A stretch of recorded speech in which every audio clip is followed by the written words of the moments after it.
I love identifying and acknowledging with our kids what is going on when they struggle with initiating conversation, turn taking, or when they're appearing rude.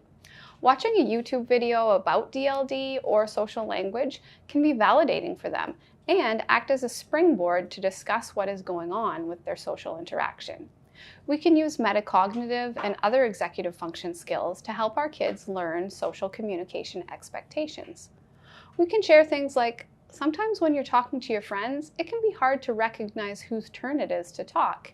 It's kind of like a game of catch. If one person hogs the ball and the other person doesn't get a turn, it just doesn't work. We want to make sure that both people have time to share. This makes both people feel valued. Part of being a good friend is listening to what our friend is saying, and part of being a good friend is sharing our own thoughts and interests. Let's talk about some signals we can recognize to know when it is our turn to talk. Then, when you're talking with your friends, you can monitor yourself to make sure you are following social language expectations. Important signals might include recognizing a pause in the conversation as a good time to chime in, or noticing clues about whether the other person is interested in continuing the conversation. So, are they looking at you, or have they turned away and they're looking at something else? I would suggest you check in with your child's teacher or maybe their therapist about how your child is doing with these areas when they're at school. Your speech-language pathologist may have specific social communication goals, and it would be helpful to know what those are and ask him or her for strategies and recommendations on how you can support these skills at home and help your child generalize what their therapist is working on to other contexts. When we watch our child conversing with another kid, it can be great to give them specific feedback afterwards. For example, you might say, "I noticed that you were trying really hard to make connected comments and show Lily that you were interested in what she was saying.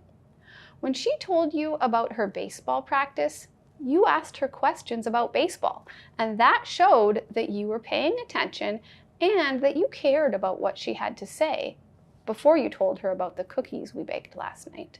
Great job being a good listener and making comments connected to what Lily was saying to show Lily that you're a good friend and that you care about what she has to say." On the other hand, if you noticed that your child was not making connected comments and was not using good listening skills, you could ask reflexive questions to help them practice those skills. For example, when Lily told you about her great hit in the baseball game and you answered, "I made cookies last night," did that comment match with what Lily was talking about? Once your child becomes more proficient, you can increase the complexity of your reflexive questions to encourage more independent self-evaluation regarding whether or not they were an active listener who made connected comments. If your child isn't sure how to make connected comments, grab some dice and roll to see how many turns you and your child should take going back and forth about a given topic. Perhaps you want to go back and forth maybe 4 times talking about ice cream. Model for your child how they can listen to what you're saying and make a comment or ask a question connected to what you just said. If they're struggling, use reflexive questioning to scaffold. For example, when you talk to me about your new shoes, I started thinking about shoelaces. Does that match with our ice cream topic? When your child has practice working on connected comments in a supportive environment with reflexive questioning as needed, it will be easier for them out in the real world to practice those skills as you've provided them with a basic framework for how to do so. Reading books with your child can be a relaxed way to learn about social language skills. Wait Your Turn, Tilly is a great book that can facilitate some awesome conversations with your child about social communication expectations and the reasons behind them. You might also want to check out What Should Danny Do? School Day, or What Should Darla Do? Those are names of other great books that you could probably find at your local library. There are many lists online with suggestions for different books on social communication that may appeal to your child. When your child has a deeper understanding of what challenge they are experiencing with social communication, they can be more likely to use their inhibitory control to stop themselves, such as from interrupting or monopolizing conversations. It can be so helpful in calm moments to have conversations about these aspects of social communication and help your child understand them better. It can also be helpful to model and discuss modifying language in different social contexts.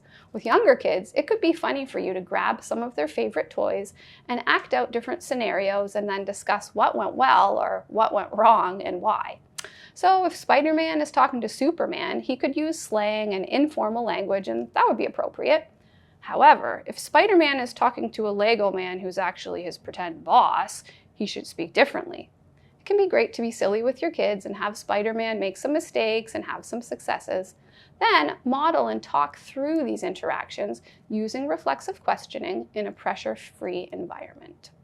With older kids, it may be better to read an article or watch a YouTube video together and then discuss aspects of social communication that were portrayed. You can still be involved in some role play in a way that your child is open to. Finding out what works for your child and communicating with your child's teacher and therapist can help make a huge difference in your child's social life. Finally, you may want to do some role play or talk explicitly about how to start a conversation with someone.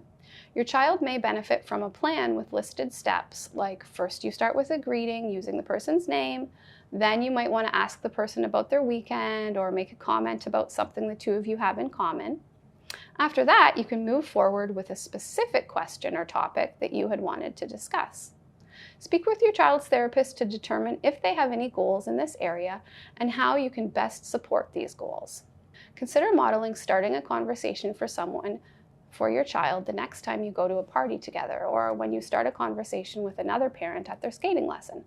Afterwards, you and the child can unpack how you did and discuss how you followed the steps you had discussed previously regarding how to start a conversation.